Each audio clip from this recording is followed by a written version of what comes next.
Praise God, brethren. Yeah, I would like to thank God for the grace He has given me. I rarely give testimonies, but I think this will help many.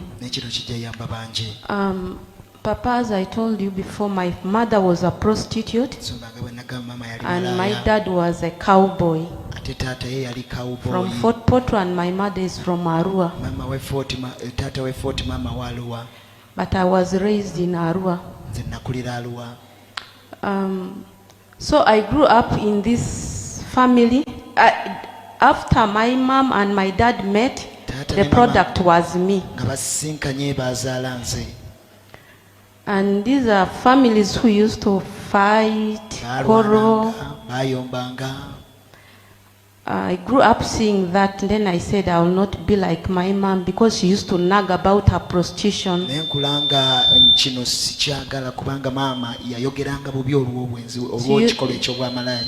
She used to say me, I've slept with the snakes, I've slept with the crocodiles. Who are you, Mutoro man?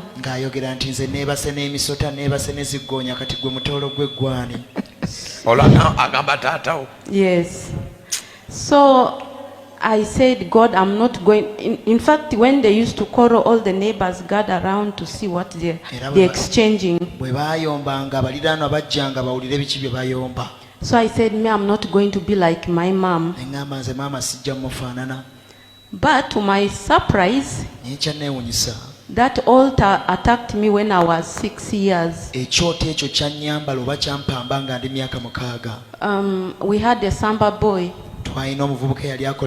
My mom used to love drinking. They always leave me with that boy. He raped me when I was 6 years.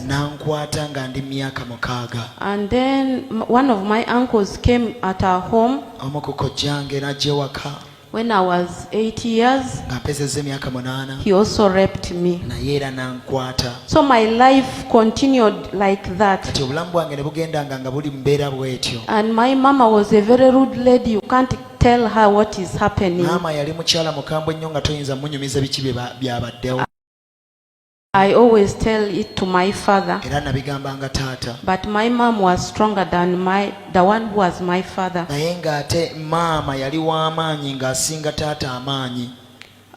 So when I was 14 years, I was raped by a certain man, a neighbor. So when they raped me, I conceived. In 14 years, I refused to tell my mom. I told my dad. He had to send me here in Kampala for holidays. And then one of my cousins told me, go and check on your judges in Fort Portal. When I was in Fort Portal, I was pregnant. One of my uncles raped me. Now you can hear the networking. So in that raping cycle, at home I'm not loved by my mom because my dad was my everything.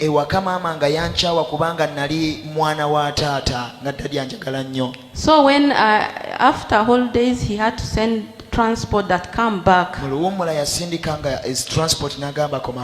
I went back to Arua because I was a fat girl and my tummy people couldn't know that I'm pregnant. My dad told me, you continue with your school. I sat for my PLE. After 2 days, I had labor. I gave birth to a baby boy. In fact, he has completed campus. Now I got that the same man came home and apologized who raped me, the father of that. He said he's sorry, he is in love with me, he wants to marry me. And you know, Arua people, for them they pay dowry.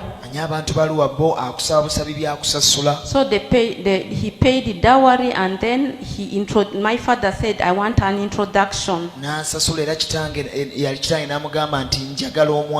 So they introduced me. We started cohabiting from there after introduction. Not knowing the man that I've gone to. By then I was in senior, I think 3. 2.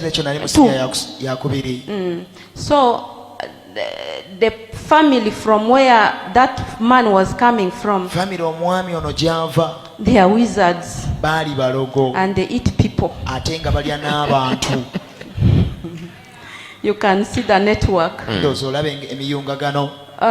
Then from there, the second born, it was not bad because by then my dad was, the one who was my dad was still alive.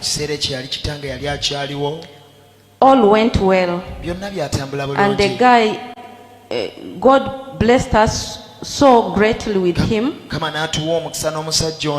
And then he decided to go for further studies abroad. For me, I stopped in senior 3. So when he went abroad, by the time he came back, he left me when I was pregnant at 4 months. And then the second born was still a baby. That second boy passed on. Then from there, when he came back, instead of saying sorry, he said I was here sleeping with other men because my mother was a prostitute. That is why our baby died. And for sure I really didn't do what he was alleging. It was so painful. By then my father had already passed on. And this side of Fort Portal, people don't know me much. And Arua, I was the only child. It was real painful. So I grew up with a painful life. So my father-in-law, when I was bathing, by then before the man went, he raped me. So after raping me,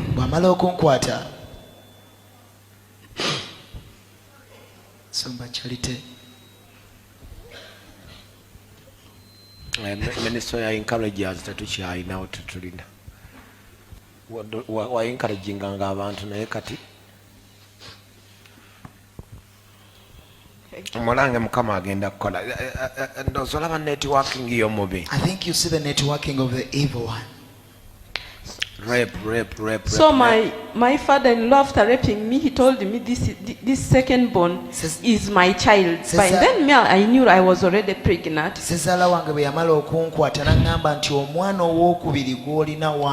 Not knowing they had already dedicated that kid to their God. And then after, my girl was so beautiful girl. When my girl was 2 years and 7 months, I got a dream that I was taking some beautiful body of a child, a girl child, at their village.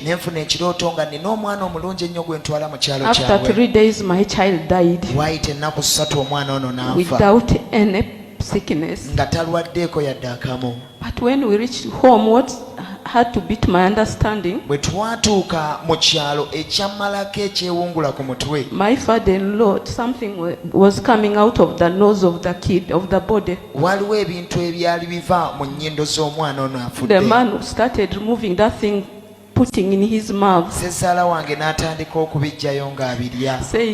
didn't I tell you? This child is my child. I didn't know what he was meaning, but that was the time I really knew that. So I buried my child like that. But all this life naye obulamu bwonna okuva is very hard. bannange ebintu bizibu. For me, when my coming here, I didn't come for the singles. Because me, I've given Papa for sure, I've given things of marriage. Because I have my daughter, and I've been raising some relatives' children at home. They completed university, but they are not married.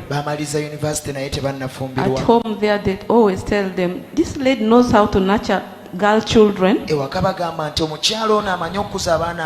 But she doesn't allow them to get married like her. So I have that reproach at home. Even my mom of recent told me, you Murokole lady, in your church there, don't you have a lame man to marry you?